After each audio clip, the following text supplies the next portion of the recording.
Imagine you are standing in front of a mirror. You look at your reflection, and you notice a mark on the face in the glass. You don't like it. Naturally, you reach out. You press your fingers against the cold glass. You try to rub the mark off the reflection. You scrub.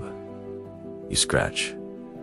You shout at the glass. You spend years of your life exhausted, frustrated, and deeply angry because the image in the mirror refuses to comply with your demands. This sounds like the behavior of a madman, and yet, this is exactly how 99% of humanity lives their lives. They try to fix their finances by begging for a raise. They try to fix their relationships by trying to control the behavior of others. They try to fix their health by fighting symptoms while ignoring the cause. They're constantly reaching out into the external world, trying to manipulate the hologram, never realizing that the world is nothing more than a delayed, three-dimensional reflection. It's a reflection of what they are carrying inside. Welcome to pure spiritual wisdom. Today, we stop fighting the glass. Today, we decode the mirror principle, the ancient mathematical law that dictates that your life is not happening to you.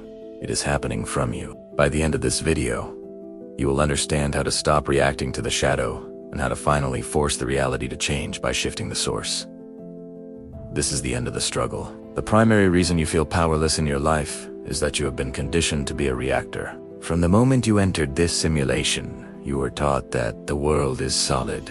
You were told that circumstances are facts, and your job is to respond to them. But here's the glitch in the program. By reacting to the reflection, you are confirming it. When you look at your bank account and feel lack, you are sending a signal to the mirror that says, I am lacking. Because the mirror has no choice but to reflect your internal state, it produces more circumstances that make you feel lack.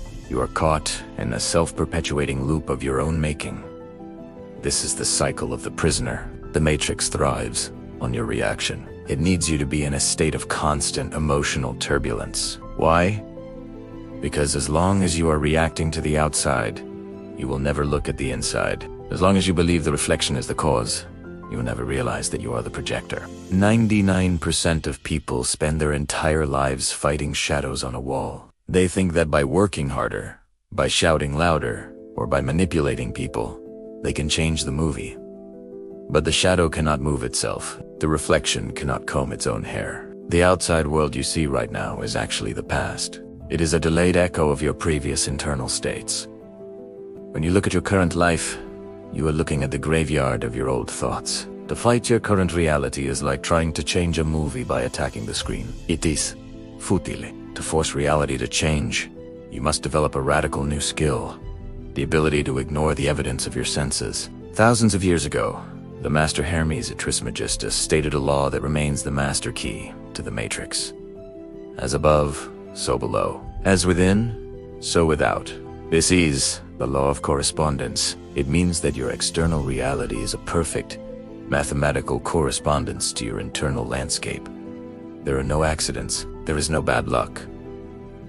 There is only the precise alignment of your frequency with the realm you inhabit. In the framework of reality transurfing, this is called the dual mirror. On one side is the mental image, your deep-seated identity, your assumptions, and your unspoken beliefs about what is possible for you. On the other side is the material realization, the physical events of your life. The secret to forcing reality to change is understanding the delay. Because we live in a dense, physical simulation, the mirror does not reflect immediately. There is a time lag.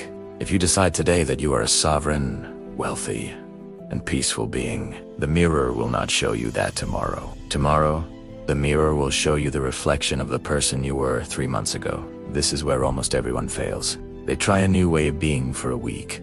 They look at the mirror, and when they see the old reflection of debt, loneliness, or struggle, they cry out, "It's not working!" In that moment of doubt, they have just handed a new image to the mirror.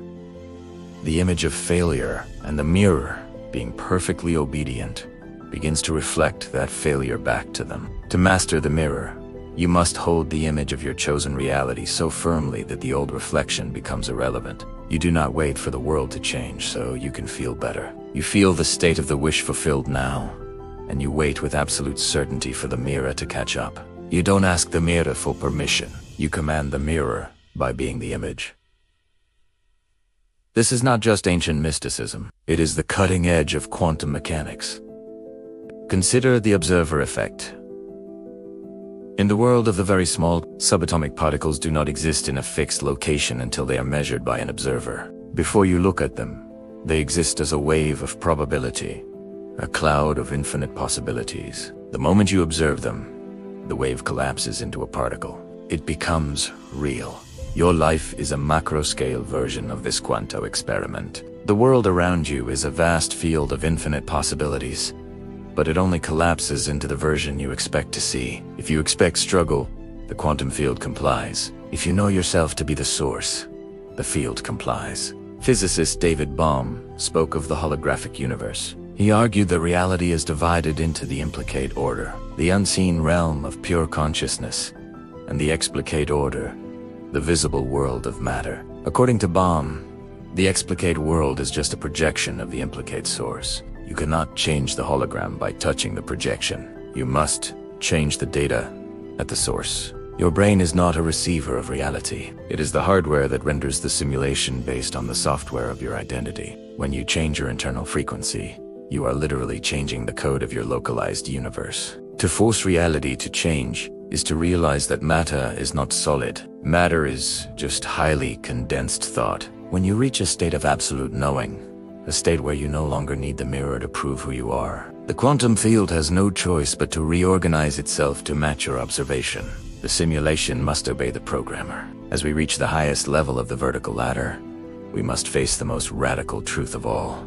The truth that will either terrify your ego or set your soul free forever. The mirror principle is a powerful tool for navigating the drome, but eventually, even the mirror must be discarded. In the highest state of consciousness, the state of non-duality, we realize that there is no within and no without. The idea that there is an inside you and an outside world is the final trick of the Matrix. It is the ultimate illusion of separation. There is no mirror. There is only the source. You are not the person looking at the reflection. You are not the reflection itself. You are the awareness in which the entire concept of me and the world arises. You are the light that makes the shadow possible. When you reach this realization, the need to force or manifest falls away. Why would you try to change a reflection when you know it is you? Does the sun try to change the shadows it casts? Does the ocean struggle to create waves? Suffering ends when the division ends. You stop trying to fix your life, and you start being life itself. You realize that every challenge, every person, and every event is just the source. Just you, wearing a different mask in the simulation. The Matrix is simply what happens when the source forgets. Is dreaming. Awakening is the moment the dreamer realizes he is the dream. From this vantage point, the mirror principle is no longer a technique. It is your natural state. You move through the world with absolute peace, because you know that nothing can happen to you that is not of you. You are the architect, the building, and the space in which the building stands. The reflection is the shadow of your past. Your presence is the light of your future. If you have spent your life shouting at the glass, it is time to be silent. Stop trying to fix the world. Stop begging the reflection for permission to be happy. Turn your gaze inward, to the silent space behind your thoughts, and realize that you have always been the master of the hologram. Leave a comment below. What is the one area of your life that you now realize is just a delayed reflection of your old identity? By naming it, you begin to dismantle its power.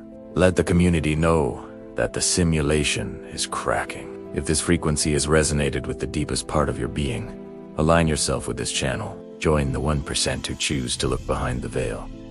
We do not walk the path of the crowd. We walk the path of the source. Stay tuned for our next transmission, where we will decode the 7 forbidden laws of the universe. Stop seeking. Start observing. Rest in the source.